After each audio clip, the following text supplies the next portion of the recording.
Hey guys, welcome back with me again in this channel. On today's tutorial, I'm going to show you how you can add a new page in the Google Docs. So here I've already opened a document on my Google Docs.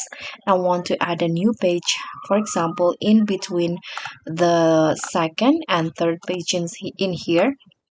Or I'm going to just add a new page on the last page in here. So I'm going to create a new page. So what you need to do is just put your cursor in here at the end of the sentence, the last sentence in here,